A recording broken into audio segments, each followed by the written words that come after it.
12 फरवरी 1994 को पटना के ऐतिहासिक गांधी मैदान में एक रैली हुई थी, कुर्मी चेतना रैली।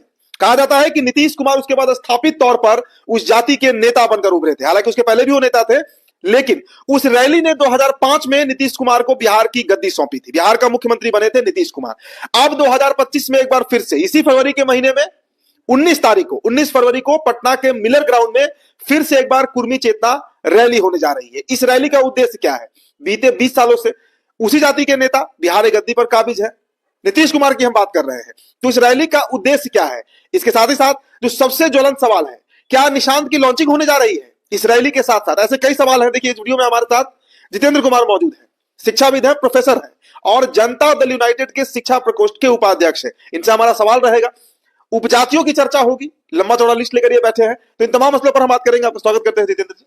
बिहार टॉप के दर्शकों का मैं स्वागत करता हूं, वंदन करता हूं, अभिनंदन करता हूं। और आर्यन जी को मैं सुनता रहता हूं, बहुत ही अच्छा बोलते हैं सामाजिक मुद्दों पे। और आर्यन जी आज मेरा इंटरव्यू कर रहे हैं, यह मेरे लिए परम सौभाग्य की बात है। तो बिहार टॉप के दर्शकों का और आर्यन जी का मैं बहुत बहुत धन्यवाद करता हूँ, स्वागत है उनका। धन्यवाद सर। सर, आप जो लिस्ट लेकर बैठे हैं, पहला सवाल यही हमारा रहेगा, ये रैली कर क्यों रहे हैं आप लोग? आज भी मुझे लगता है, मेरा अपना जो अनुभव है, पटना में आधा से ज्यादा संपत्ति तो कुर्मियों का है। बड़े बड़े हॉस्पिटल, बड़े बड़े स्कूल्स, बड़े बड़े कॉन्ट्रैक्टर, सभी जगह पर उस जाति के लोग आज विराजमान है। मतलब अगर समृद्धि में देखा जाए तो हर जगह से, हर क्षेत्र से समृद्ध हो गए हैं कुर्मी जाति के लोग। अब इस रैली का क्या उद्देश्य है? बहुत ही मौजूद सवाल है इस रैली के उद्देश्य को लेकर। तो आपने अपने ओपनिंग रिमार्क्स में बोला कि 12 फरवरी को कुर्मी चेतना रैली हुई, और आपने अपने रिमार्क्स में ही बोला कि फिर से चेतना रैली हम लोग कर रहे हैं। तो इसमें थोड़ा करेक्शन है, फिर से हम लोग कुर्मी एकता रैली कर रहे हैं। उस 94 में चेतना रैली हुआ, 94 के रैली की सफलता के कारण हमारे समाज में चेतना का संचार हुआ। समाज जो है कंफर्ट जोन में चला गया था, तो उसको फिर से जगाने का, झकझोरने का काम 94 में हुआ। उसमें मेरे स्वर्गीय पिता श्री रामेश्वर दत्त पेशे से शिक्षक रहे हैं, और मेरे ससुर जी श्री गजेंद्र सिंह जी ने बहुत इंपॉर्टेंट भूमिका में, संयोजक की भूमिका में थे। नालंदा को कवर मेरे पिताजी ने, श्री रामेश्वर दत्त जी ने, और पटना जिले में सतीश बाबू के साथ कंधे से कंधा मिलाकर मेरे ससुर जी श्री गजेंद्र सिंह जी ने काम किया। और उस रैली का फलाफल यह हुआ कि समाज आज 30 साल के बाद, आपने जो कहा समृद्धि की बात, तो यह समृद्धि हमें विरासत में मिली है। और विरासत की उस समृद्धि को हम लोगों ने 30 साल में बहुत खूबसूरती से सहेजा है, और उसको, उसमें उत्तरोत्तर वृद्धि हुई है। यह हमारी कर्मठता को दर्शाता है। कुर्मी समाज के बारे में आप ये नहीं कह सकते हैं कि 20 साल से नीतीश बाबू का राज है तो किसी ने कोई कब्जा कर लिया होगा। इस तरह की मानसिकता हमारी नहीं रही है। कुर्मी समाज उद्यमिता के लिए जाना जाता है। जैसे वर्ल्ड लेवल पे जूइस को देखिएगा, यहूदियों के बहुत कम पॉपुलेशन उनका अमेरिका में, लेकिन जो अमेरिका का कैपिटल है उसके एक बहुत बड़े हिस्से पे उनका अधिकार है। और अमेरिका में चाहे प्रेसिडेंट रिपब्लिकन बने चाहे डेमोक्रेट बने, जूइस के प्रो पॉलिसी बनाना उनकी मजबूरी है, उनकी बाध्यता है। यही चीज भारत के संदर्भ में अगर हम लोग देखेंगे, सिंधी समाज के बारे में, तो अल्पसंख्यक समाज है, उनकी संख्या बहुत कम है, लेकिन इतना सशक्त समाज है कि आप जुडिशरी में देख लीजिए या अन्य जितने भी इस तरह के फील्ड हैं, उद्यमिता के फील्ड, उसमें वो नंबर 1 मिलेंगे। यही नंबर 1 हम लोग अपने समाज को, अपने परिवार को बिहार में देखना चाहते हैं, भारत में देखना चाहते हैं। इन्हीं मुद्दों को लेकर हम लोग एकता रैली कर रहे हैं।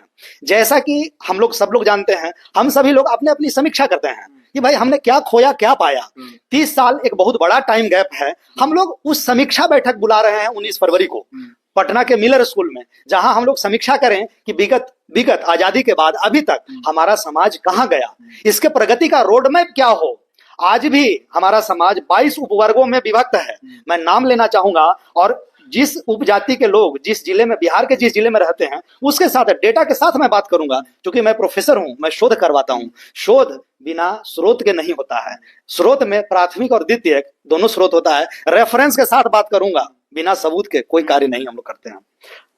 पहला, अवधिया वर्ग, नालंदा, पटना। आप स्क्रीन पर देख सकते हैं, ये जो लिस्ट है वो चल रहा है। सर जो है वो बता रहे हैं उन तमाम उपजातियों का नाम। जी बताइए। अवधिया वर्ग नालंदा, पटना, भोजपुर, बक्सर, वैशाली, सारण, सिवान, गोपालगंज में निवास करता है।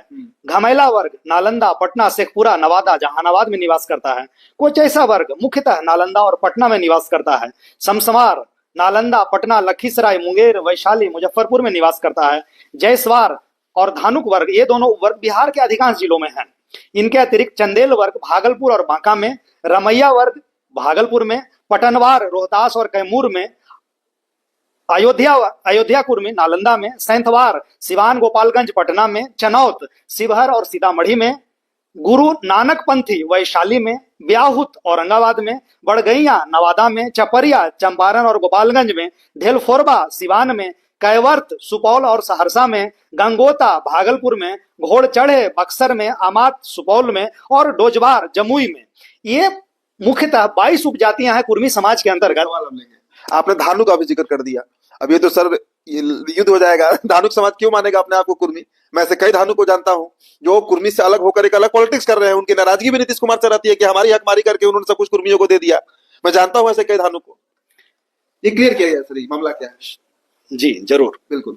कुर्मी, पहली बात तो कि हमारे आदरणीय मुख्यमंत्री जी जाति की राजनीति नहीं करते हैं, वे जाति से ऊपर उठ के जमात की राजनीति करते हैं। 20 साल से सत्ता के शीर्ष पे काबिज है हमारे यशस्वी मुख्यमंत्री जी। ईश्वर करे कि अगले 1 दशक तक भी वे बिहार के सत्ता के शीर्ष पर रहें और बिहार के विकास की जो गाथा की पटकथा लिखी जा रही है वो अनवरत अगले 10 साल तक विकास की गंगा बिहार में बहती रहे। इसमें आदरणीय मुख्यमंत्री जी का भागीरथी प्रयास रहा है और उनका मार्गदर्शन हम बिहारियों को अगले 10 साल तक और मिलता रहे कम से कम, यह हमारा परम सौभाग्य होगा। अब आर्यन जी के प्रश्न पे आते हैं कि धानुक वर्ग, देखिए सोशली धानुक जाति सर, आप जाति कहिए, मैं उनको वर्ग कहूंगा, ये मेरा शब्द का चयन है। ठीक है। निश्चित तौर पे धानुक वर्ग के लोग BC 1 में आते हैं, अनेक्षर 1 में आते हैं। ये उनका जो कास्ट सेंसस हुआ या इससे पहले जो बिहार सरकार, भारत सरकार का गजेट है, गजेटियर है, उसमें उनको अनेक्षर 1 में रखा गया है। ठीक है। मंडल कमीशन की बात करें, जो आरक्षण का प्रावधान है उसमें BC 1 में आते हैं।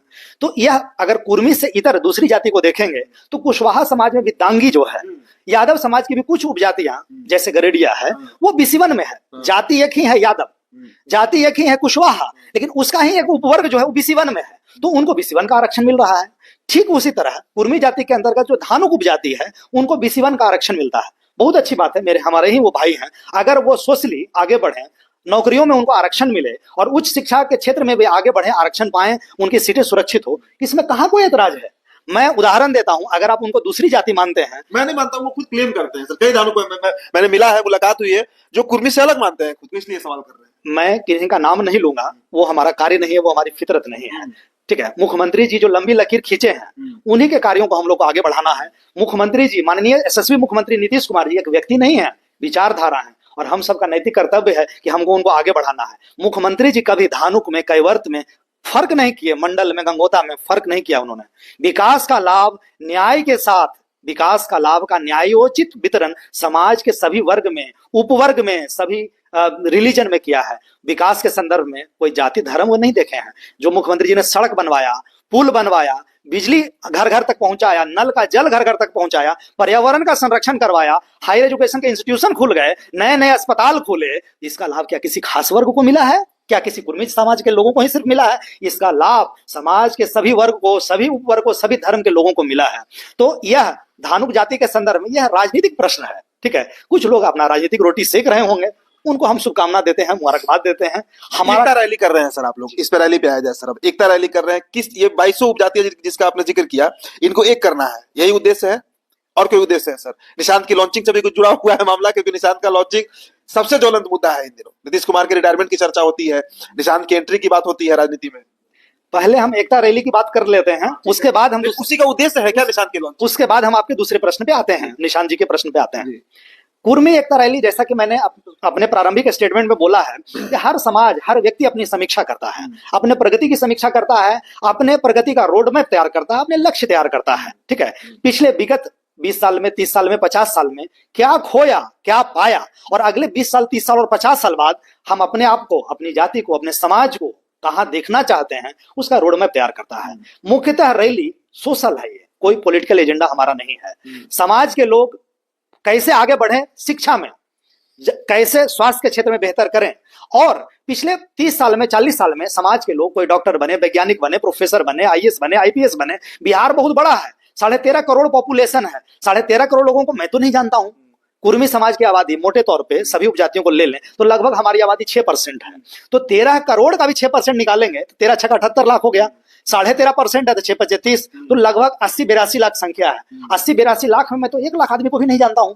तो पिछले प्रगति जो हुई है 30 साल में, 40 साल में, उसमें समाज के लोग जो विभिन्न सेक्टर में उत्कृष्ट योगदान किए हैं, ऊंचे ऊंचे पदों पे आसीन हो गए हैं, उनको हम कैसे जानेंगे अगर हम उनके साथ नहीं बैठेंगे? तब संगत और पंगत, सह भोजन और सहजीवन। अगर समाज को एकजुट रखना है तो सहभोजन भी जरूरी है और सहजीवन भी जरूरी है। जब तक संगत और पंगत एक साथ नहीं होगा, समाज कभी एकजुट नहीं हो सकता है।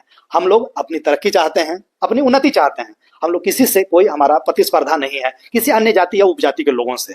हम अपनी भलाई का, अपनी तरक्की का रोड मैप तैयार करना ही उद्देश्य है कि इसके पीछे कोई राजनीतिक उद्देश्य भी है। निशांत की लॉन्चिंग, चूंकि देखिए नीतीश कुमार का जो वोट बैंक है, जिन जातियों का आप जिक्र कर रहे हैं, वही वोट बैंक नीतीश कुमार को नेता बनाए हुए है बीते 20 सालों से। मतलब गाहे बगाहे वो वोट देता ही है नीतीश कुमार को। तो उस वोट बैंक को रिजर्व रखने के लिए, आने वाली पीढ़ी के लिए, निशांत के लिए भी एक तरीके से कहिए कि कलेक्ट करना है, उसे इंटैक्ट रखना है, ये पॉलिटिक्स भी है क्या इस रैली के पीछे? रैली का एकमात्र उद्देश्य है सामाजिक एकता। अब समाज अगर एकजुट होगा, संगठित होगा और संघर्ष करेगा तो विकास के अलग अलग आयाम हैं। मैं प्रोफेसर हूं, तो मेरे पढ़े हुए शिष्य तो राजनीति में भी जा सकते हैं, डॉक्टर भी हो सकते हैं, वैज्ञानिक भी हो सकते हैं।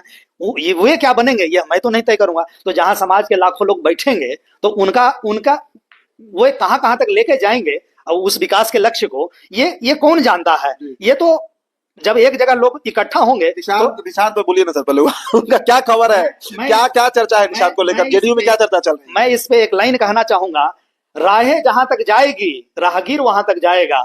तुम दरिया से क्या पूछते हो कि नीर कहां तक जाएगा।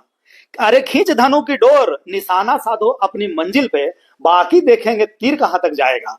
तो जो आप बात कह रहे हैं, सामाजिक एकता की बात मैं कर रहा हूं, तो मैं उदाहरण देता हूं। समाज की 2 संस्थाएं, पटेल छात्रावास निर्माण ट्रस्ट और पटेल परिणय मंगलम, इन दोनों संस्था के माध्यम से हम लोग रोटी बेटी का संबंध बने, इसके लिए हम लोग दिन रात काम कर रहे हैं। 4 जिलों में हम लोगों ने छात्रावास बनाया है, सीतामढ़ी, छपरा, जहानाबाद और समस्तीपुर। इन 4 जिलों के छात्रावास के अतिरिक्त छात्रावास में सभी जाति उपजाति के लोग रहते हैं। ये कोई फिक्स नहीं है कि इसी उपजाति के लोग रहेंगे। दूसरी बात, पटेल परिणय मंगलम, इस संस्था के माध्यम से, जिसका मैं ट्रस्टी भी हूं और मैं उसका सचिव भी हूं, इस संस्था के माध्यम से कुर्मी समाज में जो शादी विवाह हो रहा है वो विभिन्न उपजातियों में हो, मिक्स्ड हो, इसके लिए हम लोग दिन रात काम कर रहे हैं। इन संस्था के माध्यम से हम लोग 2000+ शादियां करवाई है, जिसमें मोटे तौर पर 25% शादियां दूसरी उप शाखा में हुआ है, शाखा तोड़ विवाह हुआ है। तो निश्चित तौर पर इस रैली का उद्देश्य, एकमात्र उद्देश्य समाज को जोड़ना है। अब आप बात माननीय मुख्यमंत्री जी की कह रहे हैं, तो माननीय मुख्यमंत्री जी, मैंने पहले भी कहा है कि किसी जाति की राजनीति नहीं करते हैं।